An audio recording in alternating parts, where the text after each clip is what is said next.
First of all, what is agriculture? Agriculture means the cultivation of the crops along with rearing animals, cattle rearing, keeping livestock, etc. Broadly speaking, agriculture made with the words agro plus culture. That means the land cultivation.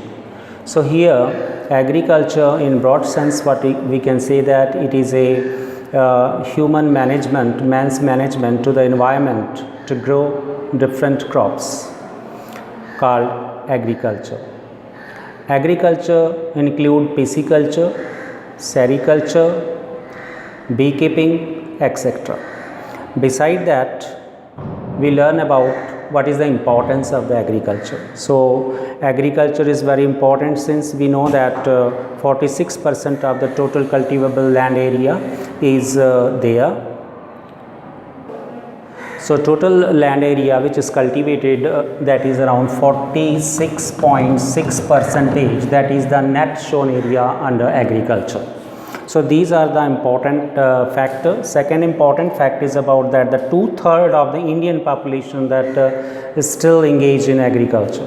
That means the agriculture is the way of life of the people. So, we can say that the agriculture still forms the backbone of the Indian society, and it also provide base to the economic development of the country. Beside that, agriculture not provides food and fodder for the cattle and humans, but it also provides raw material, basic raw material for the different kind of the agro-based industries. As you know that sugar cane is a raw material for sugar industry, cotton is the raw material for the cotton textile, sericulture, silk is there. So, in this way we can say that the agriculture provide enormous opportunity, job employment opportunity to millions of people within the country. Salient feature of the Indian agriculture. What are the main features of the Indian agriculture? That Indian agriculture depends upon the monsoon. As we know that the monsoon is uncertain and that is highly unpredictable. Both it is uncertain and irregular, and we know that the rainfall is very essential for the growth of the different type of crops, and we know that variety of crops are grown in India because this variety of crops since the varied relief is there, varied type of the climate and moreover the soil conditions. So, produce a variety of crop, both tropical crop, temperate crop, subtropical crop are grown, and mostly as you know the wheat which is grown as a winter crop, that we can say it is a temperate crop. Production of the food crops, more than 2/3 of the total cropped area that is under cultivation, that means the majority of the people engaged in the agriculture. So, as you can see, so agriculture, agro plus culture, that means agriculture means the cultivation, the land cultivation, growing different type or different variety of crops. Next is introduction in the sense that the agriculture is the way of life of the people, because as we know in the agriculture calendar, different culture, tradition, customs that is related with the agriculture, just like Bihu, Pongal, then in Punjab Baisakhi celebrated, and all are related with the agriculture. Same way Onam in Kerala. So, that means the agriculture is highly associated with our way of life. Then importance, we already talked about the importance of agriculture, that 46.6% area is under net shown area under agriculture. Secondly, 2/3 population engaged in the agriculture. It provides raw material to the various agro based industries. Beside that, India earns a valuable foreign exchange by exporting agro based raw material to the different countries. For example, India exports rice, India exports spices, tea, coffee, tobacco, groundnut, different kind of oil seeds and spices. So, India earn a valuable foreign exchange. So, it is a source of valuable foreign exchange. Crop seasons of India. So, do you know how many crop seasons of India? There are 3 main crop seasons of India, namely which are that: number 1 Kharif season, second Rabi season, third Zyar, also called Zaid. Now, first of all, try to learn what is Kharif. Kharif season, that means there are 3 crop seasons in India. Do you know which are the number one? Kharif season, Rabi season, Zaid or Zayad also called. Now what all are these? First of all, we will talk about the Kharif season. Kharif season is that season in which the crops which are grown during the summer months. Particularly it is shown in the month of this summer month, in the beginning of June, April, May and June, and late it is harvested in the month of October, last week of October and the beginning of November. So such crops are called the Kharif crops. Do you know which are the Kharif crops? Rice, that is also called the paddy crop, pulses, different kind of oil seeds are also grown, cotton, jute. So these are the Kharif seasons. Second, Rabi season, the crops which are grown during the winter season, that is called the winter crops or Rabi crops or Rabi seasons. Means the crops which are grown during the winter months when the temperature is less. Particularly showing period is in the month of November and December, and the harvesting period is the April and May. Now which are the main crop of the Rabi seasons? The main crops like wheat, barley, maize. Maize is grown in both summer season also and winter season. So maize is considered both Kharif as well as Rabi season. Beside that, mustard, different type of oil seeds, gram, pulses are grown during the winter season. Now what about Zaid or Zayad? Zayad or Zaid is a extra or intermittent period between the Kharif and the Rabi season.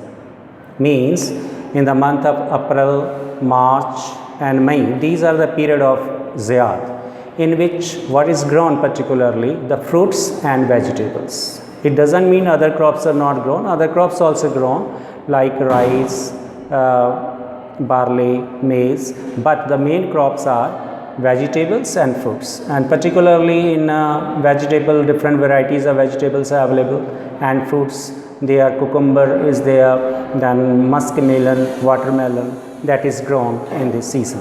Next one is the Green Revolution. What is a Green Revolution? Green Revolution, that means Harit Kranti, that means to grow more and more crops, to enhance more and more production, to increase more and more production. For that purpose, Green Revolution is started in the late 1960s, and which are the states where these are first introduced, that is Punjab, Haryana, UP and Bihar. So what is the main objective of the Green Revolution? Green Revolution, that means to enhance the crop production manifold. And in many areas the successful cultivations and successful result also there, and that's why these are the beginning state where the Green Revolution started. But what exactly that means? The introduction of the high yielding variety of the seeds are there, more use of insecticide, pesticide, consolidation of the land holding. Do you know what is the consolidation of the land holding? Means a small fragments of land holdings joined together to make a big farm or big field, that is called consolidation of the land holding. And beside that, in the Green Revolution, the supply of agriculture infrastructure, credit facility, use of chemical, use of fertilizers, use of manure, Kheti Badi Center, opening agriculture universities, all are the highlights of the Green Revolution. And that's why the ultimate objective of the Green Revolution is the remarkable increase in the food grain production. Now India is the self-reliant in the food grain production all across the globe. India export many commodities to different countries across the globe because India having the benefits of the Green Revolution. And finally, we will talk about the problems of the Indian agriculture. There are numerous problems of the Indian agriculture. Very first problem, as we are aware about the small fragmented land holding. What is a small fragmented land holding? Because as we know, our forefathers, they having the very big family, isn't it? And say divide their land into their children. Suppose in the family there are many children, so that piece of land is divided into different family members. So that big farm of land is divided into several small plots of land. So that is the one of the cause, what is the problem, what we call the problem of the Indian agriculture. That is a small size of the land holding. And why it is? Because of the Then second important aspect, the poor quality of the seeds available to the Indian farmer. An Indian farmer also not afford the high quality of the seeds, urea, fertilizer, that is high cost. That is also one of the cause, because of poverty, because of illiteracy. This is the one of the main cause for in this reference. And next is the lack of proper use of the manure and fertilizers, because subsidy is given by the government is all right, but this subsidy is not in the reach of all the farmer within the country in the far flung areas and far rural areas. And some orthodox farmer, those who thinking they don't want to live or give up this type of method of agriculture, and they continue to rely on the old sophisticated method which is not much useful. So that is mental temperament of the people in the rural areas. That is also one of the main problem of that. Then very common during the rainy season, what we see, the pest and disease. So most of the crops suffer because of pest, because of different kind of diseases. So proper use of insecticide and pesticide is needed. So one of the problem, the this use of insecticide and pesticide, the lack in quantity, and moreover the broadly speaking erratic nature of the rainfall, because we know that all over India most of the farmer depend upon the monsoon rain. That is not any artificial irrigation facilities. And that's why farmer depends upon monsoon rain. And how the monsoon rain in India? The monsoon rain in India is uncertain, erratic, sporadic in nature, so which cannot suit, or sometimes the drought condition is there, sometimes the famine condition is there, sometimes due to excessive heavy rainfall the flood condition is there. So all is very harmful. So we are depend, or farmer are depend on the mercy of the nature, mercy of the monsoon, and monsoon play a game of hide and seek with the farmers. So that is one of the main cause, and sometimes drought and floods, these are the problem. And one basic problem is the excessive pressure on the land holding, because of the excessive pressure on the land holding because of the population pressure is much more on the land holding, because India is one of the populous country in the world, and because of the population the size of the land holding is reduced considerably. And another cause is the low yield productivity, because the soil in India, the soil report card in India, particularly soil need lot of manure, fertilizer to enhance the productivity, and moreover the technical know-how, knowledge is very essential. So these are lacking in these area, and that's why we can say that the low yield per hectare means per hectare productivity of any of the crop, that is less as compared to other countries of the world.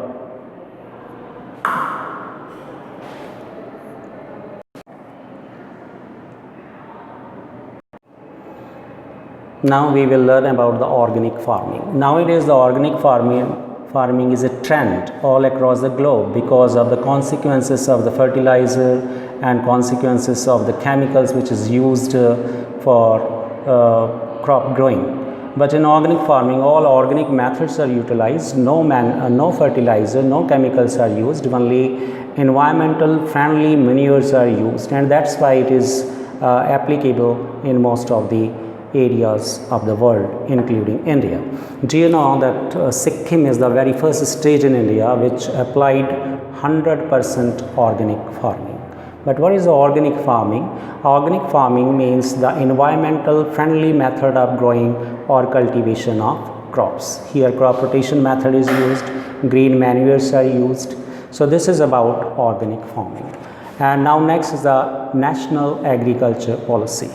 What do you mean by the National Agriculture Policy? What is the main objective and purpose? The main purpose of the National Agriculture Policy to enhance the production as a whole within the country. So far the India becomes self-reliant, and India in a position to export many other countries food grain to other parts of the world. So that is the main purpose and objective of the National Agriculture Policy. And National Agriculture Policy also deals with all type of farmer, maybe small farmer, marginal farmer, landless laborers, all having the land and occupation as agriculture, so they can cultivate the crop and enhance the production and enhance the national economy of the country. So what we call the national agriculture policy. With that, we come to an end of the today's lecture. Next time we will meet with you with another section of the agriculture part 2. Till then, goodbye, have a nice day.